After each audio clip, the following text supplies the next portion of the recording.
అంటే యాదవులు రాజకీయాల్లో కావచ్చు, విద్యా వ్యవస్థలో కావచ్చు చాలా వెనుకబడి ఉన్నారనే ఒక టాక్ ఉంది సార్. ముఖ్యంగా మన యాదవ్ విజన్ ఛానల్ కాబట్టి మీ అభిప్రాయం తెలుసుకోవాలని అడుగుతున్నాను. ఎందుకు ఈ యాదవులు రాజకీయాల్లో, విద్యలో కొంత వెనుకబడుతున్నారు?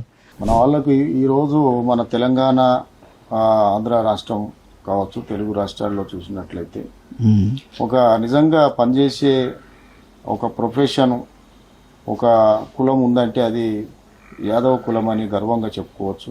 అవును.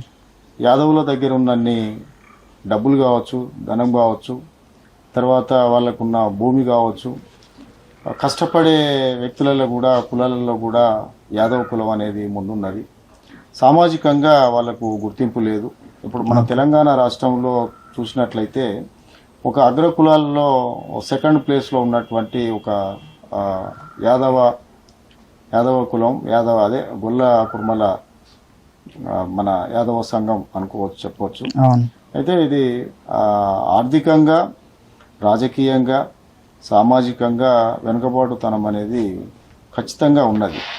మనకు బీసీలల్లో అత్యధిక జనాభా ఉన్న ఏదైనా ఉన్నది అంటే అది యాదవ కులం అని చెప్పవచ్చు. సుమారుగా 30 లక్షల మంది ఉన్నారు.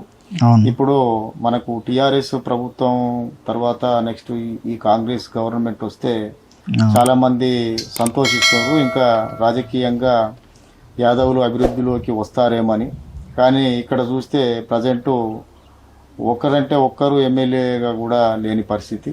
అంటే సుమారుగా మేజర్గా ఉన్నటువంటి ఈ మన కమ్యూనిటీలో రాజకీయంగా ఎంత చైతన్యం లేక ఎంత వెనుకబడి ఉన్నారు అనేది ఇప్పుడు తెలుస్తుంది.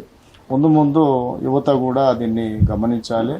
ఇంకా అందరూ తమ పిల్లల్ని ఎడ్యుకేటర్స్గా మార్చి వాళ్ళు కూడా ఇప్పుడు సామాజిక, ఆర్థిక రంగాల్లో పరిస్థితులను అవగాహన చేసుకొని ముందుకు రావాల్సి ఉంది.